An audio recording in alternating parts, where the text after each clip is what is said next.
DC Vigilante here. So, I thought Easter weekend, right? I'll get a wee movie, put it on for the kids. Okay. So went into the shop, bought Ralph Breaks the Internet.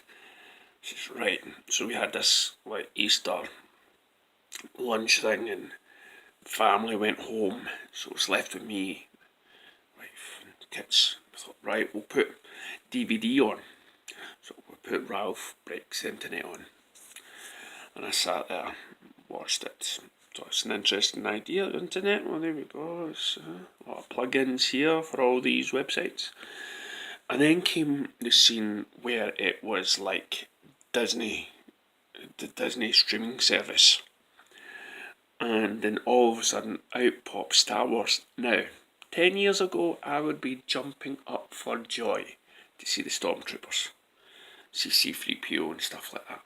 But as you know, if you followed this station, my Star Wars love affair ended. Ends with Return of the Jedi. The other films I don't even regard as Star Wars. So watching that, and then it was on to the princesses, and I went, So it's all the princesses in the room, and then it came. That's right.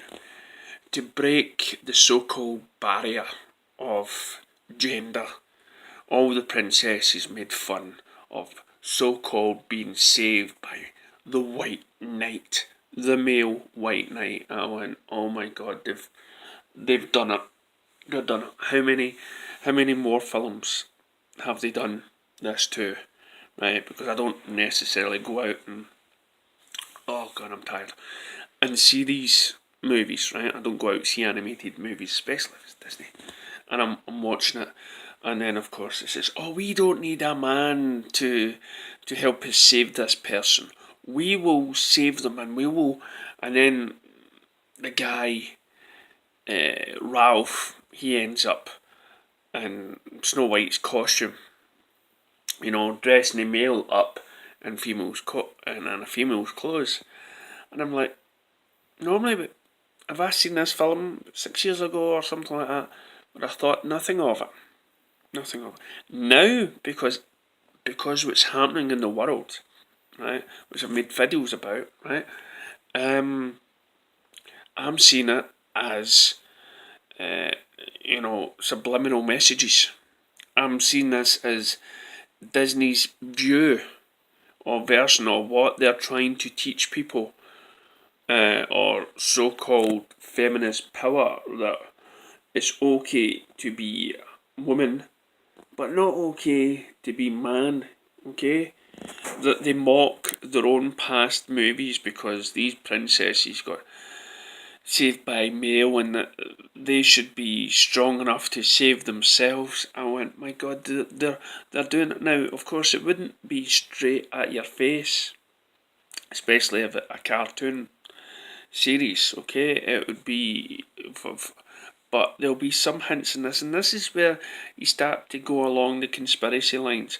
How many films out there do you reckon have that wee bit of subliminal messages, like John Carpenter's They Live, that we had those special sunglasses? What would we see if we were to watch Ralph Breaks the Internet? Now, you probably think I'm full of shit and stuff like that, and I'm seeing too much. Maybe I am, but this is thanks to the world that we're living in, that I ask myself, what is this?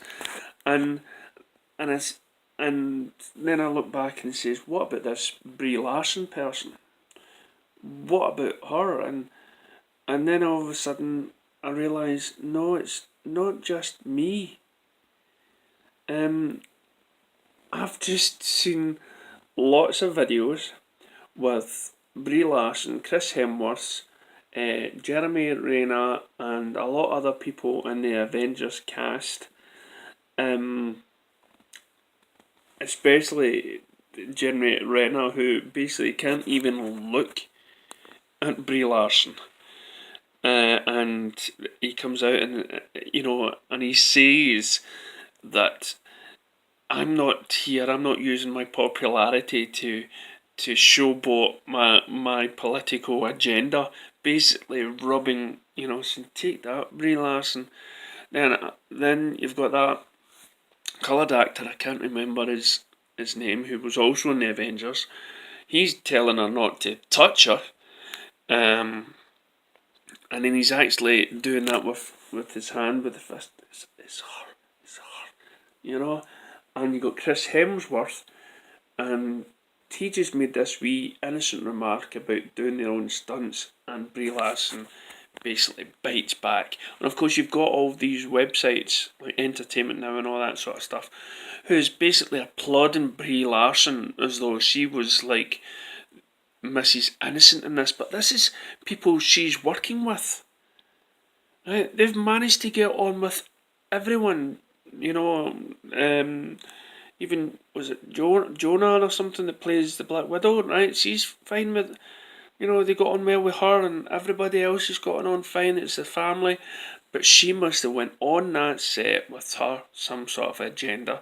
There were news articles I read, which basically Brie Larson's company trying to change some of the scenes in the movie because it wasn't gelling what she wanted to post, so that put the film production rate back a day or something like that.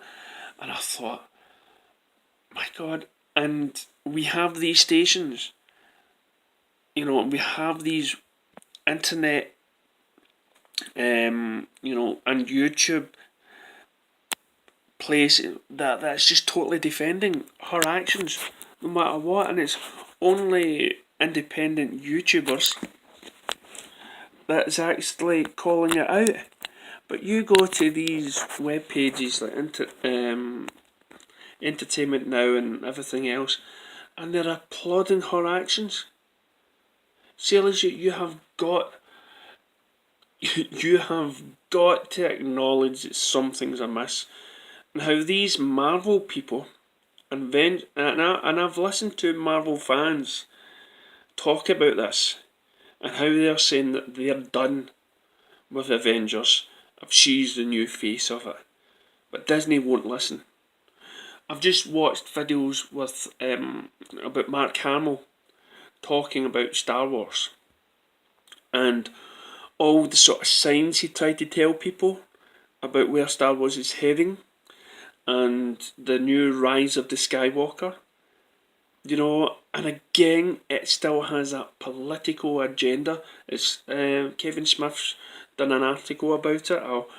I'll post these video links onto, at the end of this video, which is happening pretty soon. Please check them out. Check out the Facebook page as well, and let us know what you think. All I do is I try to sell or tell you my truth. I want to hear about yours. DC Vigilante out. Check these videos out.